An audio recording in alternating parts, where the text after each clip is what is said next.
Lukas NMB telah menjalani pemeriksaan medis di RSPAD Gatot Subroto Jakarta dan dinyatakan fit mengikuti seluruh proses hukum. Kita bergabung dengan Jubir KPK, Ali Fikri. Selamat malam, Mas Ali.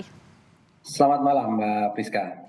Saya ingin tahu dulu bagaimana sebenarnya proses penangkapan yang begitu panjang. Kita ingat Menko Polhukam terakhir saat konferensi pers kepada wartawan menyatakan bahwa menyebut ada strategi menghitung nasi bungkus ini bagi para simpatisan. Cerita lebih detailnya gimana, Mas? Ya, artinya bahwa memang KPK sudah lama ya untuk mengamati, memantau begitu kan situasi di Papua saat itu. Ya, sesungguhnya kami juga mengeluarkan surat penangkapan sudah sejak September ya. eh, 2022, tetapi memang kemudian kan ada strategi khusus yang kemudian KPK harus lakukan untuk memastikan seluruhnya bisa aman secara sosial gitu ya, keamanan juga tidak terjadi sesuatu yang tidak diinginkan, karena tentu informasi-informasi semacam itu kami juga sudah dapatkan begitu. Nah, paralel dengan itu tentu KPK tidak berhenti begitu ya untuk terus melengkapi berkas perkaranya dengan melengkapi alat bukti untuk membuktikan unsur-unsur pasal, setidaknya pasal-pasal suap dan juga gratifikasinya begitu. Artinya secara sederhana dapat saya sampaikan bahwa strategi untuk kemudian melihat situasi tersangka LE di Papua kami lakukan. Selain itu, di luar daerah kami juga terus memanggil saksi, melakukan penggeledahan, mendata aliran uang, aset, kemudian juga melakukan penyitaan begitu. Yang juga jadi kendala adalah kesehatan dari Lukas NMB. Kalau dari hasil pemeriksaan terakhir di RSPAD saat pembantaran kemarin, apa hasilnya, Mas Ali? Ya, tentu dalam rangka pemenuhan hak-hak dasar dari seorang tersangka ketika ditangkap dan dibawa ke Jakarta, kami penuhi begitu ya. Bahkan dari Manado ke Jakarta kami juga membawa tim dokter begitu ya, dengan peralatannya untuk memantau kesehatannya. Setelah itu kemudian langsung kami bawa ke RSPAD untuk dilakukan pemeriksaan dan memang saat itu dari hasil pemeriksaan sementara kan harus dilakukan perawatan. Oleh karena itu esok harinya kami lakukan penahanan tetapi langsung dibantarkan.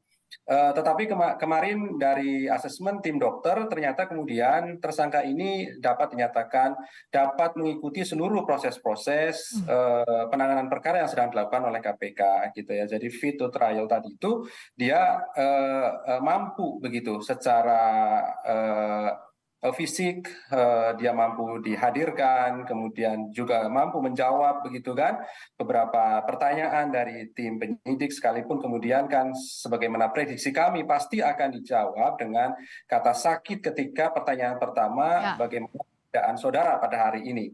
Tetapi kan sekali lagi kami telah memiliki dokumen terkait dengan asesmen kesehatannya sehingga kami lakukan dengan melanjutkan pemeriksaan. Bukan berarti kemudian kami memaksakan orang yang sedang sakit, tetapi faktualnya kami memiliki dasar yang dapat dipertanggungjawabkan hukum untuk melanjutkan pemeriksaan tersangka dimaksud. Begitu, Mbak Ya Rizka. artinya kalau proses pemeriksaan ini kan panjang, kita bicara soal waktunya maraton begitu di KPK, di sidik. Ini bisa diikuti penegasannya, Mas Ali?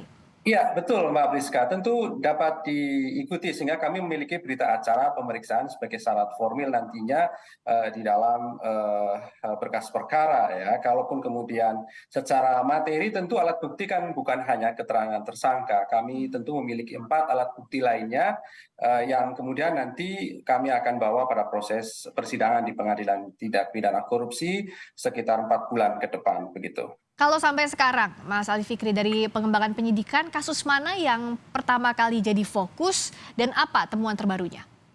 Iya, tentu kami fokus pada tindak pidana suap dan gratifikasi lebih dahulu karena memang dugaannya kan penerimaan ini tidak hanya 1-2 orang kan begitu ya.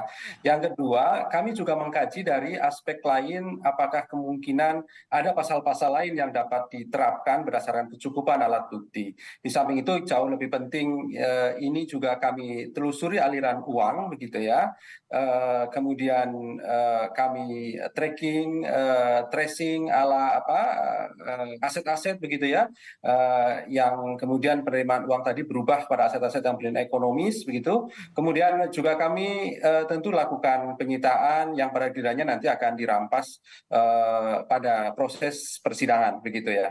Jadi perlu juga kami tegaskan di sini, tentu KPK tidak berhenti pada hanya proses melengkapi alat bukti suap dan gratifikasinya, tapi kami pastikan kami terus kembangkan sampai kemudian kami juga harapannya tentu menemukan alat bukti untuk bisa menerapkan pasal lain dan juga undang-undang lain seperti tindak pidana pencucian uang. Tapi semuanya tentu butuh waktu, kalaupun kemudian pada proses penyidikan tidak mencukupi, maka masih ada kesempatan pada proses penuntutan maupun persidangan. Sejauh ini kan dugaan suap 1 miliar dan gratifikasi 10 miliar. Kalau tadi Mas Ali bilang ini terbuka juga misalnya untuk tindak pidana pencucian uang, artinya strategi follow the money sudah mulai sekarang kah atau menunggu dulu pencucian uang ya cukup bukti? Ya, tentu follow the money tetap harus dilakukan dari sekarang pasti ya. Kami lakukan sebagai strateginya.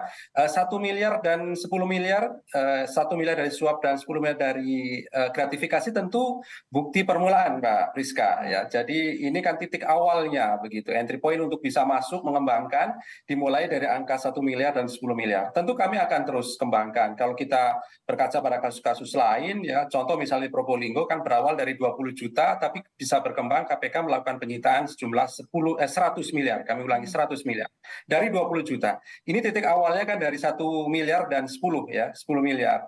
Artinya memang dari angka 11 miliar ini kami akan terus telusuri aliran uang, penerimaan dari pihak-pihak lain, sepanjang kemudian ditemukan alat bukti, pasti kemudian kami juga tetapkan sebagai tersangka pada pasal-pasal lain, bahkan kemudian undang-undang lain seperti TPPU yang saya sebutkan tadi. Kalau sekarang jadi penekanan untuk yang jadi tersangka selain Lukas NMB dan Riyadun Nolaka sudah ada lagi potensi tersangka lain atau yang sudah ditetapkan sebagai tersangka lainnya?